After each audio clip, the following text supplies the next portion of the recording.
Hello and welcome to the Centre for Creative Health in Conversation series.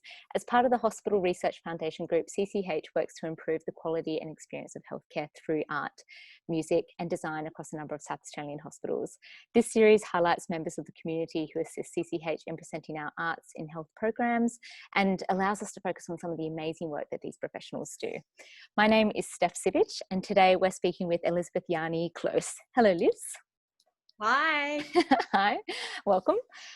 So I might just jump straight into some questions, sorry. First of all, how would you best describe your arts practice?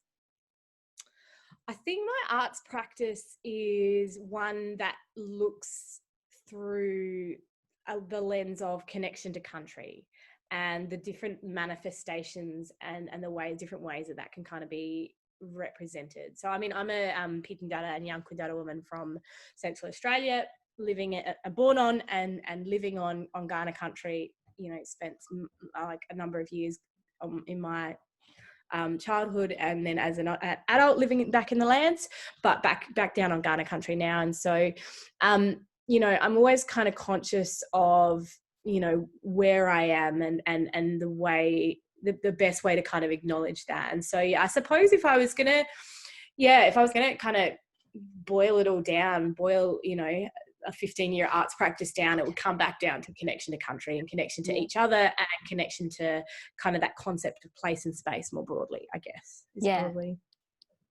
that makes sense. I think that's a really great way of thinking about that in terms of the work of yours that I've seen. I think that's that makes complete sense.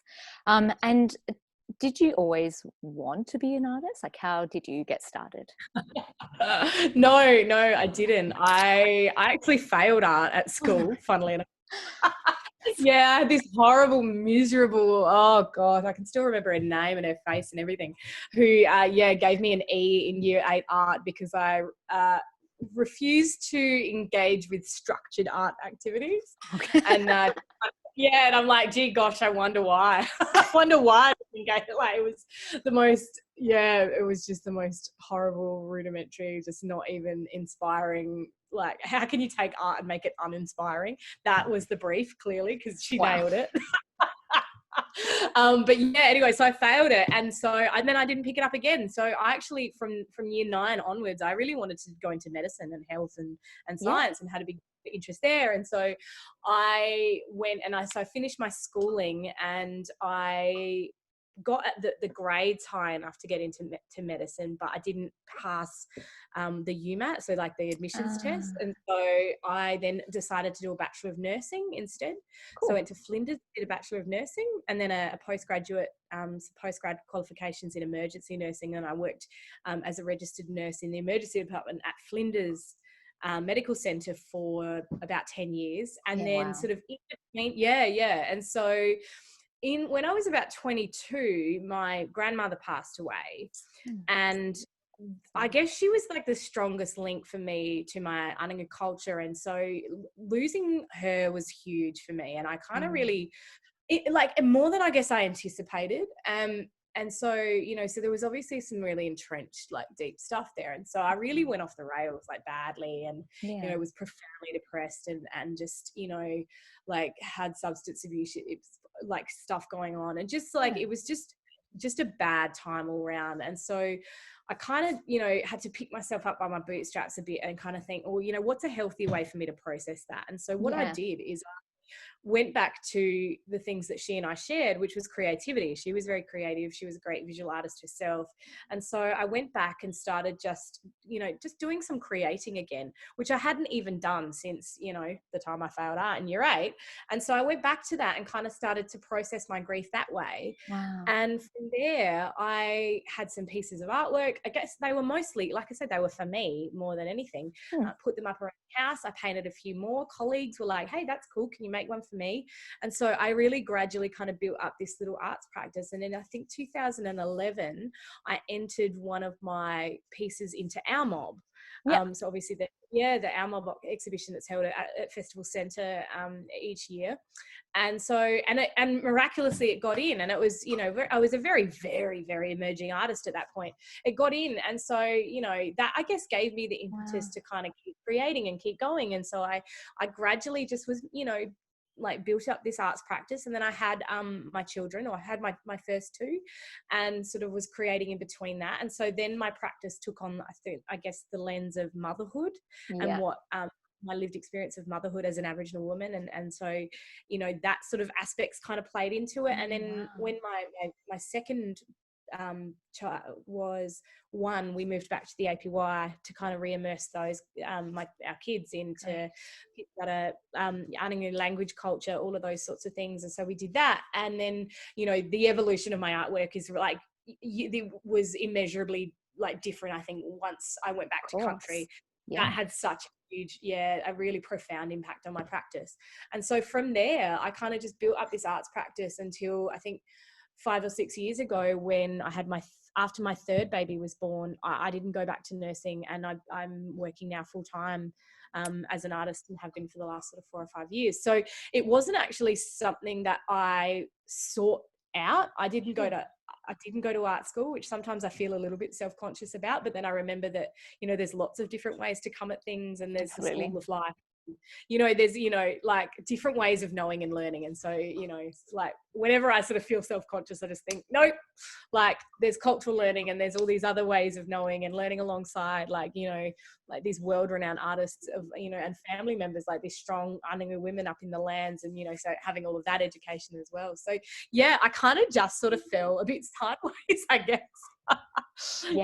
But well, here I am. Incredible. And like such a really interesting journey, I guess, through it's and thank you for sharing that with us as well. But it probably speaks to a lot of things that I'm sure that a lot of people can relate to, in the sense that it's not necessarily a linear path through, you know, high school, uni, I'm going to start out and I'm going to be a doctor or an artist. Like sometimes those paths take time, and they take, like, as you said, the school of life and other events unfold, and that helps that helps shape us, and we learn from those things. But that's brilliant. That's a really, and I'm so pleased to hear that you're able to have a full-time practice, and that obviously comes with its own challenges, but I'm so glad to hear that you're able to do that. That's fabulous.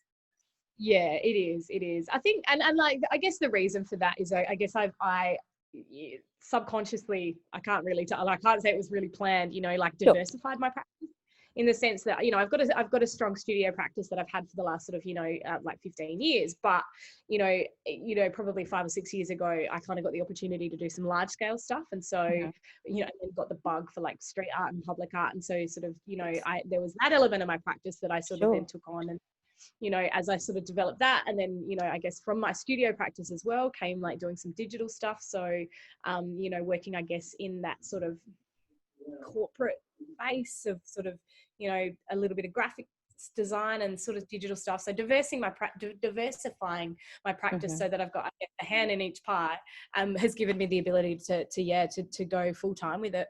Great. That's so great. And your exhibition, Grains of Sand, was on display until yesterday, actually, at the Raz Community Galleries as part of the SALA Festival this year. Can you speak a little bit about that exhibition and perhaps what it means to you? Yeah. I feel particularly fond of and like connect really well with this body of work. It's like, it's certainly, it's so incredible. I was really, really happy with it. Yeah. So it came about, obviously, you know, COVID kind of happened. And of course. So, And so Department of Premier and Cabinet and Arts and Health released some COVID response grants, and which I went for, to basically kind of give me the ability, I suppose, to pay myself to work full time for 6 weeks on a body of work, and really invest back into my studio practice, because I had a lot of public art practice, like events, projects that kind of got put on hold. And so I guess it all culminated, you know, in my ability, you know, I was given this opportunity to work full time on this body of work for 6 weeks and really invest like heavily into it and immerse myself into it. And I think what came from it like the fact that I was able to really invest that time speaks to like the quality of the work that I presented. And so Grains of Sand, I guess, came from a vision to think about country and the ways it intersects with culture, and that connection to country, and ways to express that in. And I always, I think, I strive with my studio practice, particularly with, works like this and bodies of work like this, to really be quite explorative and experimental. And so bringing in different mediums, like using sand, rust, gold leaf, copper leaf, verdigris, and different mediums, as well as acrylic and aerosol and oils, to like create a body of work that speaks to a number of different things. But all of it, I guess, is, it's about country. And that's where I suppose that title of Grains of Sand came from, is, I come from red desert country. And so that, it was all about country and how, and the different ways that it could be expressed. Yeah. And I guess broader than that and deeper than that, about, the different perspectives of country, because, what one person sees as landscape, there's so much beneath that, to Anangu or to whomever, wherever you look, be it on Kaurna country to Kaurna people, or, like Pitjantjatjara country to Pitjantjatjara people, there's the landscape that you can see with your eyes, and then there's that landscape that you can feel with your spirit. And so I guess that's where that exhibition kind of went. Yeah. Wow. And it's and that's very much an extension of your existing practice too, isn't it, in that way? Yeah. Actually, in many ways, it's kind of, it's very representative and of my practice. Yeah. And you mentioned a few different materials, like you had like rust and gold leaf and sand, of course, in a lot of those works that were featured in the display.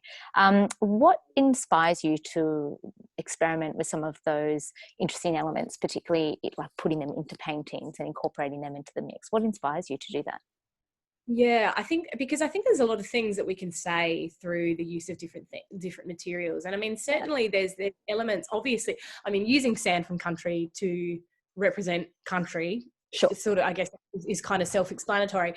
But then, bigger than that and deeper than that, I wanted to kind of really, think about different things that I could use. And there's a different, like, using things like copper leaf and gold leaf, and I think there was some silver leaf maybe as well in there, was I think a really interesting way to think about and talk about the,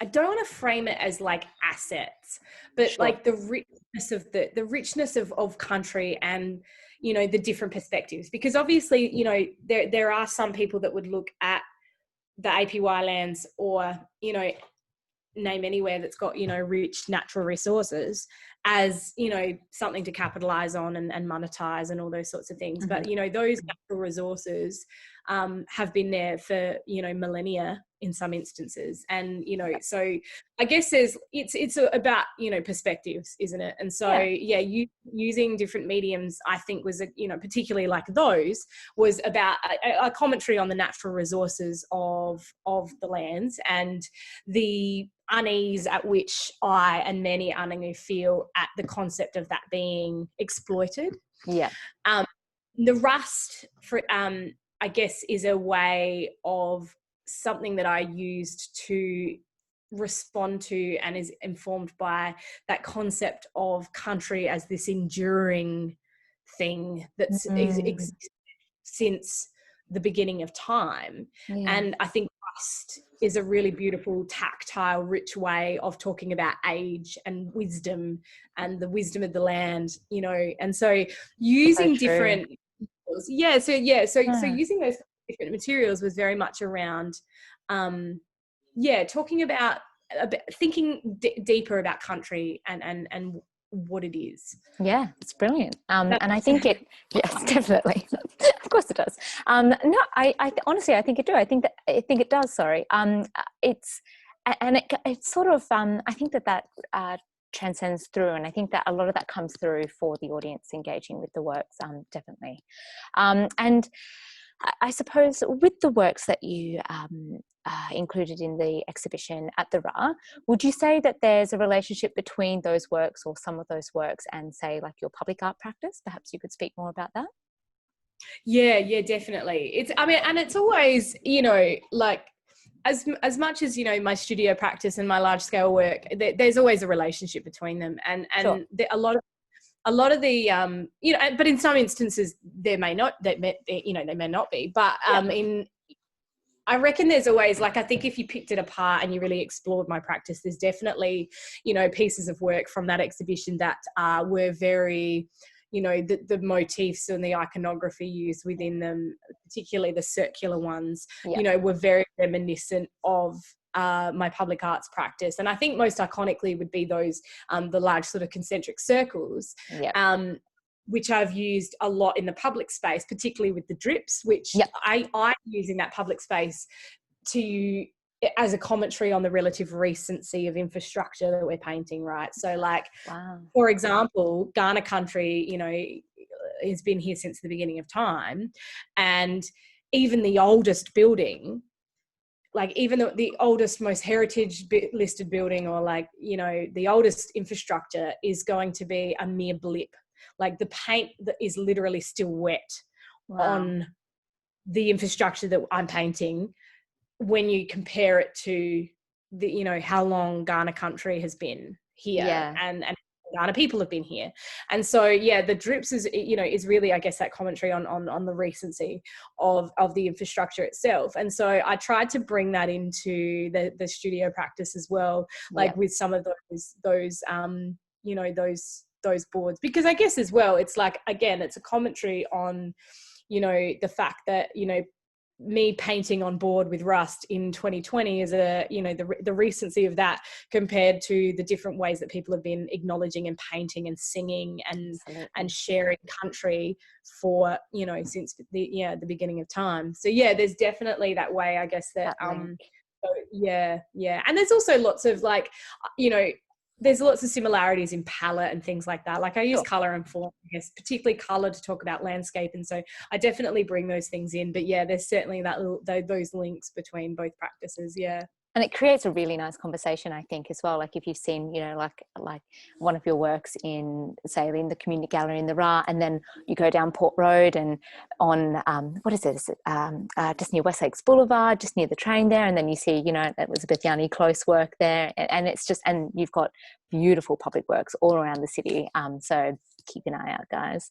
But but they are. But it has that really great connection and conversation between them, and that's so simple about the drip, but it's also so mind-blowing as well. It's so true. It's a really great tool. Well done. I do love drips. I do. They're aesthetically really cool, and I think there's there's the, it's like, oh, it's just a cool aesthetic. It's like, it's a cool aesthetic, but there's a deeper meaning. No, it's a great concept.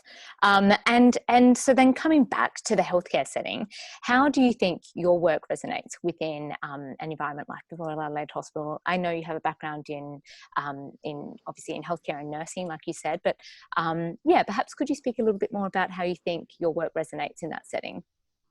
I mean, look, I always love coming back to I guess it would be like subclinical kind of setting, bringing up. So I have the utmost respect for what arts in health as a broad sort of concept is doing, and I think it's really important, and I can't underline that enough, and working with you guys at Centre for Creative Health, and also working with Arts in Health at Flinders, like you see what you guys are doing, and it's just incredible. And I think art in that sort of situation, when you're vulnerable, or you're away from home, or you're sick, or somebody else is really sick, or you've got a sick baby, or those, like that is where probably art can have the most meaning.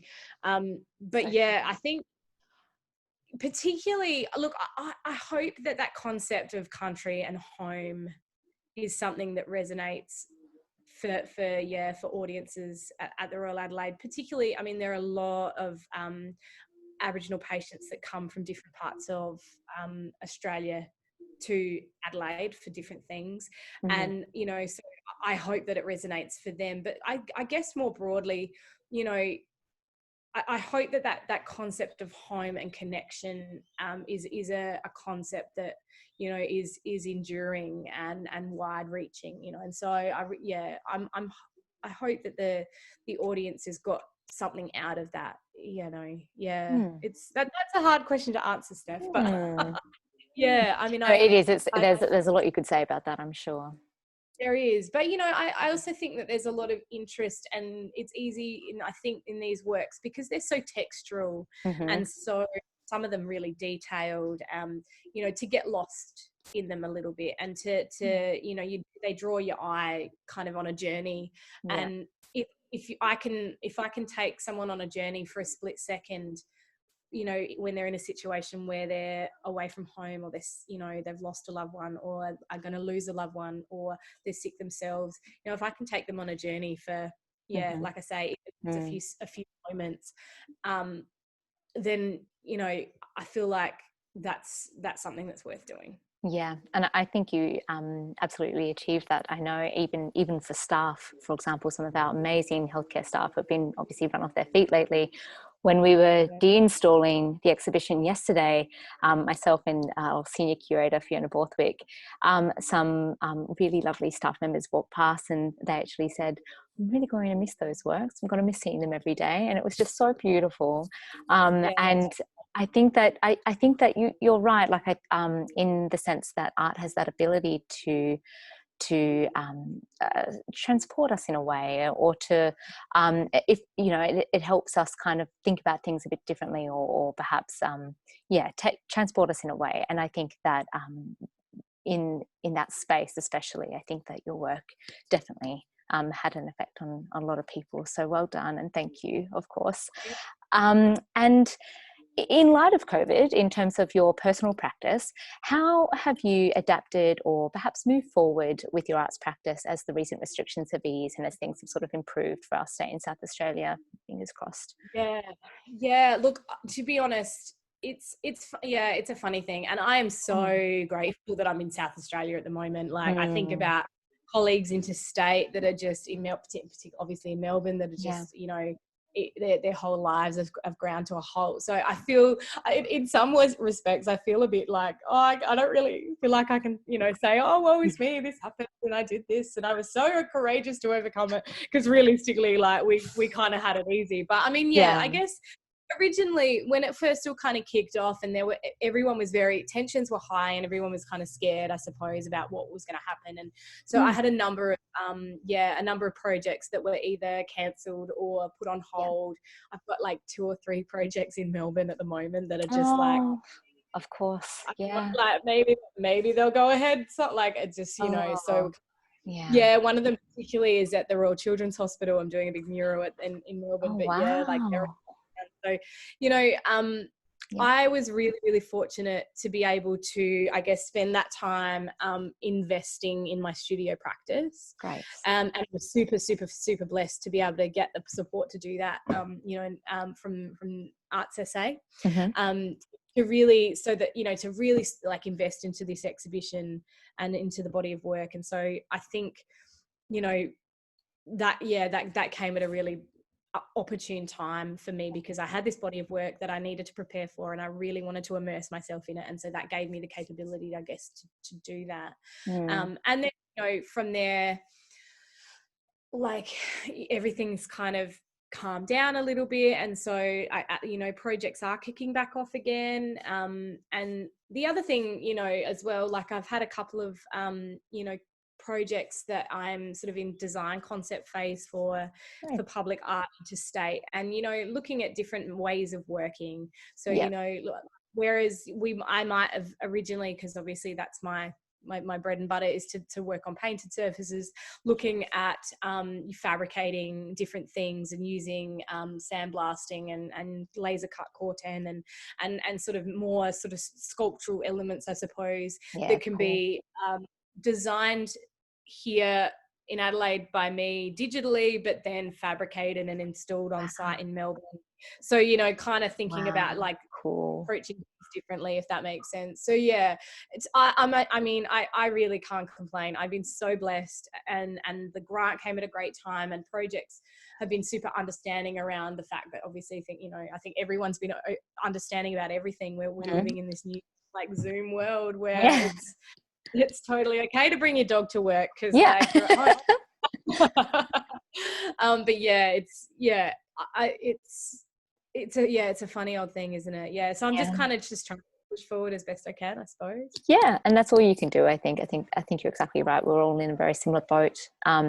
But I mean, and the situation could always be worse, of course. But I think it is still important to take stock a little bit. And it sounds like you're heading in an amazing direction. So that sounds really exciting. And hopefully those projects get to go ahead.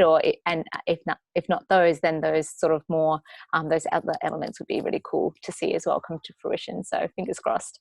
And I was also wondering if you perhaps wanted to speak briefly about the work of another artist or community group who's doing positive work at the moment. Maybe anyone that you want to plug. Yes. Not to put you on the spot or anything, but yeah. No. I'm like, yes. Look, there's so many. And it's so like, it is so hard. But I think if I was going to pick one other artist who's the one to watch, it would be Shane Cook. So Shane, Shane Munkacha Cook. So like, he's my absolute brother boy, one of the best blokes you'll ever meet. He does these incredible, so much like genuine, meaningful mentorship with young people. Right. And so all of it, like he's done so many projects working with schools and community groups in that like mentoring space and workshops to bring them into that sort of public art space. And so we've got new emerging Aboriginal people that are coming through that are getting the opportunity to like muck around with aerosol and work on sort of murals, collaborative murals and that sort of stuff. And so and he's also like he's got his own like super strong studio practice as well as a public art practice that comes really like is underpinned culturally, but he's got this grapher background as well, like this like street grapher background, so he just like meshes that together with such power and beauty. I think it's awesome, and he's doing such great things. He's just started studying art therapy as well. Oh, wow. Which I think is amazing. And I mean, I hope I don't think he'll mind me talking about this, but he's so Munkacha is his Ghana name, and it's Ghana scarred one, which Shane was severely burned as a young child, like a adolescent. And so he spent obviously like months and months and months in the burns unit in the Royal Adelaide, actually. Or the old RAR, I would have thought. Oh, hang on, probably would have been the women's and kids, but either way, months and months in hospital. And so that whole concept of like medicalization and arts in health is something, and art therapy is something that he acutely understands. And like he just did like the Indigenous Marathon project, and he went over and ran the New York Marathon, and then like did a wall over there. So he is just going great. He just did the Adelaide Crows Guernsey for Indigenous last week. Like he's just killing it. And like the nicest bloke you'll ever meet. So that's so good. I can't underline his work enough. Good answer. Good answer. Yeah, you had that one ready to go. That's awesome. Yeah, that's great. As soon as I asked the question, I was like, "Woo!" I know who I want to be. Yeah. That's so great. Like other Aboriginal artists like that are doing amazing things, and like Shane's definitely my one to watch. Great. Well, look out for Shane. Awesome. And my last question is, what do you love most about being an artist and presenting work within the community? I know that's probably a huge question. Again, something that you could say heaps about. But is there something perhaps that springs to mind at the moment that you love most about being an artist and presenting work within the community? Yeah, I think we have a really important role as artists, I think, to reflect, stories and bring about a sense of belonging and ownership. And I think particularly that's particularly significant for me in my public arts practice. And the thing that I love most about public art is it's the way that it increases the visibility of I mean, there's two answers to that. I love public art because it transcends power and privilege, and it takes art out of the galleries, off the walls of the wealthy, and it puts it just unapologetically in the public space, and that's for everyone. So it's accessible, it's inclusive, and I love that because, you know, I think that's important because art should be for everyone. Yeah. And so broader, like bigger than that though as well, is like public art and public Aboriginal art increases the visibility of Aboriginal arts and culture in that public space. And sometimes we can be a bit missing from the discourse, you know, like, you know, there'll be, or there'll be a very specific discourse, you know, it'll be about, you know, remote artists in remote communities as opposed to, you know, like other Aboriginal people that are doing other things, or it'll be looked through a very typecast or stereotyped lens. And so I think the role of the artist, particularly working in the public space, is that ability to increase the visibility of arts and culture. And then, you know, when I noticed that with the public works that I do, when other Aboriginal people see them and connect with them and it resonates with them and they get that sense of ownership and belonging and placemaking, you know, and it's like, oh, you know, like, yeah, I've just finished some work at Elizabeth. I did an 11-meter one sort of December of last year, and I just finished this retaining wall to kind of go with it. And like, just, you know, the number of Aboriginal people that stopped me to talk about it, and like non-Aboriginal people as well, just who broadly, like, you know, really dig the aesthetic, and it enriches the space. But then deeper than that, you know, like community members that are like, this gives me a sense of belonging and ownership and like truly like place and space, you know. And so there's that element to it. So I think that's what I love most, is the ability to create connection and to create like a place within a space, if that makes sense. 100%. Yeah, I think that's beautiful and such a great answer. And I think really poignant for this weirdo time that we're sort of finding ourselves in as well. I think that those needs of ours to feel that, you know, like you said, like people coming up to say like this gives me a sense of belonging. I think that human connection is really important right now for everyone. And I totally agree. I think having work in public spaces, you know, even in public hospitals, it increases the accessibility of art, and it helps bring people in, and it helps people feel that it's something that they can tap into, and that it can give that they can appreciate it, and that it's not something that is for a certain group of people. It's for everybody, like you said. But I think that's so great and so poignant for the time that we find ourselves in, definitely. So thank you. That brings us to the end of our little in-conversation. So thank you, Liz, and everyone else for joining us today. If you have any questions, or if you're looking for further information about the Centre for Creative Health's programs, or for our other in-conversations, please check out our website and social media platforms. Otherwise, that's all from us for now. So thank you very much, and bye, everybody.